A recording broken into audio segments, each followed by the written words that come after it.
Oh, does that look good, Tom? What do you think? Is it crystal clear? We got so many water spots on this lens. Because this is literally the same lens I've filmed every YouTube video with I have ever shot. Since 2007? Since 2017. It's actually super glued onto the camera. Quick fun little fact, because it rolled over in a blizzard one time on Mille Lacs and it is now super glued, permanently attached to the camera. So anyways, what are we filming today? Well, this is not your typical video for this channel, or really any fishing show, but this is the hard realities of fishing. Exactly. We've been at it for a day and a half now. Probably just about 2 days. We've hit 5 lakes and it has been a straight grinder. Everywhere we go, I'm not sure if we're hitting turnover. I don't think we are. I just think fishing's super weird right now in the kind of the area we're in. But basically we have grinded out on 5 different lakes. We've seen basically the same thing on every single lake. We're walleye fishing. I've been seeing a ton of walleyes in that, I would say, 27 to like 32, 33 foot zone. Everywhere. It's like, look at a map. Here's a big map. Here's a big spot, here's the lake. Any hump that it fits that description in those depths has fish, like this hump here, or this hump here, or this hump here. Something like this. All these humps that we're finding have fish on it. And the fish, what do they look like? They look something like this. And are they biting? They're not biting at all. Dropping into stacks that look something like this. Nothing, right? And we're trying everything. We're trying jigs and minnows. We're trying Lindy rigging, chubs. We're trying everything, right? Spoons, everything, plastics, jigs, everything. And we're basically just not catching a lot of fish at all. But when the time is tough, what is one thing you can do? Well, they don't want to eat, do they? No, not at all. So, it's going to be a reaction bite. Force feeding walleyes. A better thing to use than the Acme Hyper Rails. And this style of lure, is, like I always say, has really revolutionized walleye fishing. Due to the fact that when you're fishing deep water, you can fish so unbelievably fast. I mean, you can cast these things out there in 35 feet of water and like count to 6 and you're already on the bottom. And then boom, boom, you know, crack it all the way back to you, crack it all the way back to you. How cold can the water be and still catch fish on these? Well, very cold, because they're mainly an ice fishing lure. I snagged myself in the glove, but there is no limit to basically, yeah, there is no limit to how cold the water can be when you fish these. They're a very powerful tool in the fall. A lot of fish go deep in the fall. This is an incredibly powerful deep water tool. Catches a ton of walleyes. But kind of what Mitch is saying is a lot of times when you have fish that just don't want to eat, you force feed them. And what does that mean? Most of the time it means making a lot of casts of the same fish, or fishing something so ridiculously aggressive that you end up getting a few bites. And what is kind of the pattern? I would say, like, you see a pod, you drop down. Just speed jigging and speed fishing, honestly. Just finding the biggest pods we can find and dropping on them, and be lucky if we get 1 out of 30 fish and move on to the next one. So here's a quick little example of what we're talking about.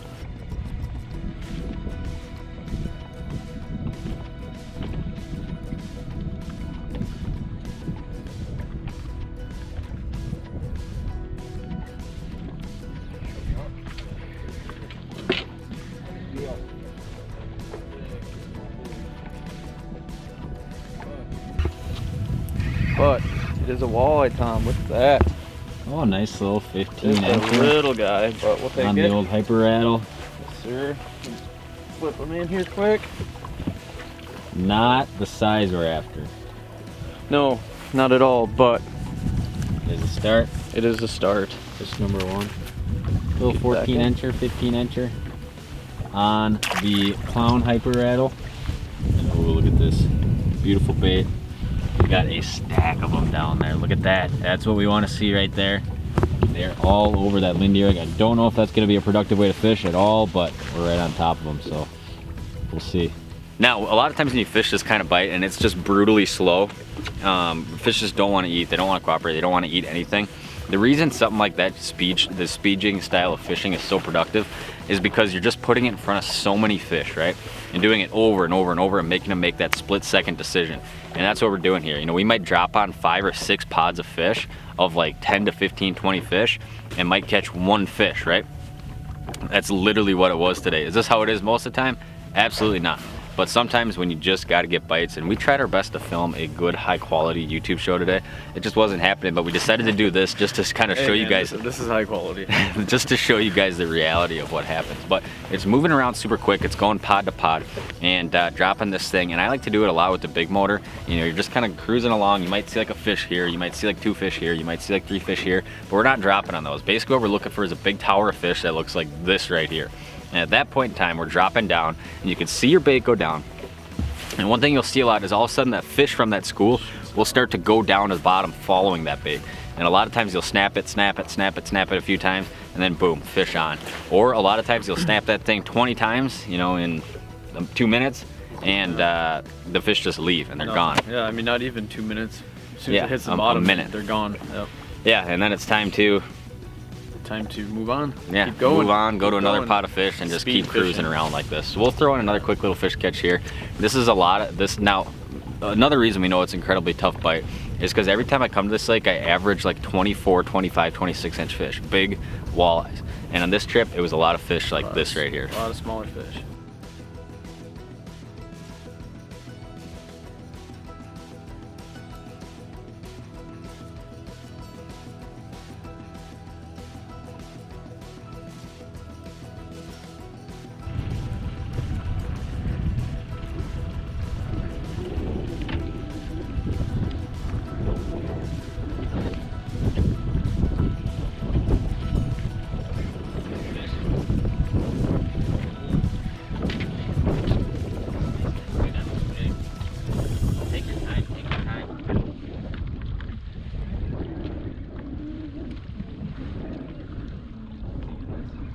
No, I don't think I'm caught yet. I'm gonna start reeling up. Dude, this seems big.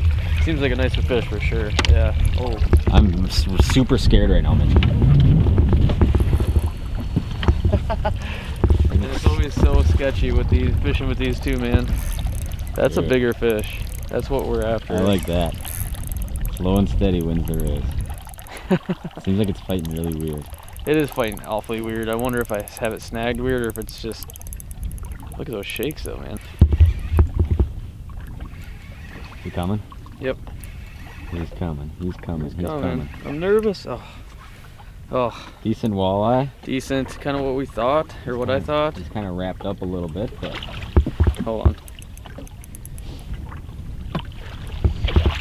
Oh yeah. All right, here we go. Nicer fish. Finally, this one hit on the clown hyper rattle. They seem to be liking that, so I think we're gonna keep tossing that out all evening, and I think maybe Tom's gonna tie the same thing on, but nice. There we go, a nice chunky fish. Let's get him back in. So we get asked a lot of questions when it comes to working these baits, basically what we're doing. You know, it's not as complicated as it looks, but there's two ways I like to rig up. One way is with straight mono, right? And I like to run like 12-pound mono. It's got a lot of stretch in it, but that can be a good thing. When I'm doing that, I'm fishing a little bit stiffer rod because I need that less give in the rod to get that spring out of the bait. And I especially like mono if I'm going vertical. If I'm doing more casting, I like to go with the braided rod like Mitch has on. But basically I'm dropping down. The second I see those fish, all the way down to bottom, we're in 33 feet and I'm already on bottom right there. Now what I'm doing is I'm taking it, I'm going boom, cracking it straight up like that, letting it hit bottom on a slack line, boom. You can see every time I rip it up, I'm dropping my rod. Now what that does, it makes that bait go darts and then tails down to the bottom, hits bottom, and most of the time you'll pick it back up, and that's right when that fish will go boom and clamp onto it, right? While that bait's on the bottom is when they bite. And it's a super productive way to fish, and there's kind of, in the fall I like doing a lot more like this single pop like this. In the summer I'll do a lot more like this type of stuff, that crazy erratic all over the place. But even on one single pop, that bait's sitting on bottom, stagnant, and it's going swoop, darting out to the side, and then it's tailing back down to the bottom. Super productive way to get bites, and that's basically how we do it. If you're doing it, you're definitely doing it wrong if you're doing something that looks like this. You do not want to control the fall. Because No the bait controlled will fall. just go straight down. It will not dart. Yep.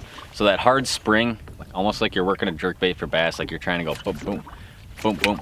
But you're hitting it on a slack line, slacked up on the bottom, boom. Big spring shot, and it falls back to the bottom. And it is different with mono and braid too. So if you do tie it up with braid, all day today I was just doing single pulls, kind of like what Tom was doing. But it's not like a crack, it's more of a pull. Yeah, with braid you can be way less aggressive with your rod because there's no stretch to braid, obviously, and you get a lot of erratic action off very short movements of a rod when you're fishing braid. So if you're fishing braid, you got to go to a rod that has a lot more spring in the tip, a lot more load in it, and a lot of that reason is because when you're fighting fish, these baits are notorious for hooking fish kind of all over the place, like right outside their mouth like this.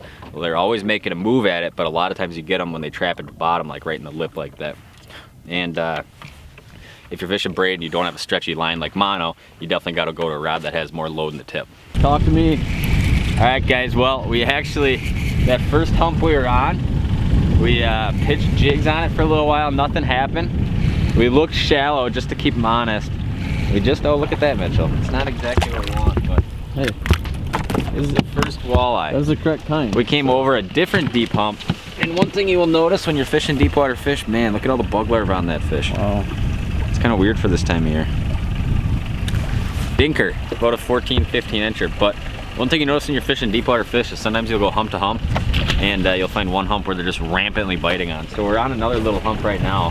Definitely gonna spot lock because we just found like another mother load of fish. We'll take a screenshot and show it to you guys right here, but we're gonna spot lock. That was just kind of like, we drove over it and I was like, oh my gosh, look at the graph, Mitch, and I threw out a hyper rattle and first like couple pops caught one. So we're gonna spot lock, hopefully wreck them for like the next 3 hours. So I don't really know where else this video is gonna go. We wanted to make use of at least showing you guys, you know, kind of how our day went and how the last couple days have went. Needless to say, I will not be fishing here tomorrow. But you know, we looked all over on this lake. A lot of times if you're in a tough bite in the fall, you go kind of do the opposite thing. If we're fishing for deep fish and they're just not eating at all, we'll go super shallow and look for weed fish. This lake does not have weed fish right now. Now, one thing that's probably gonna happen is everywhere you go right now where we're fishing, the water temp is a flat like 60 degrees. Hopefully, as the water cools, there's gonna be a lot more fish out here, and after turnover, I think there's gonna be a lot of fish that are gonna obviously start eating a lot better. It's gonna be much more of a stable bite. But when you do get a tough bite like this, obviously, this is as slow as I've probably ever had a fishing trip in recent times. Yeah, it's rough. And you've been on some slow ones. But yeah, I mean, just move around as quick as you can, and that's exactly what we're doing. What else do we have to add to this video? Man, I don't know. I guess when it gets crazy hard and tough, don't just bail on the lake, because we almost did that today. Yeah. Almost just bailed right away and said, screw it, they're not gonna bite, it's impossible.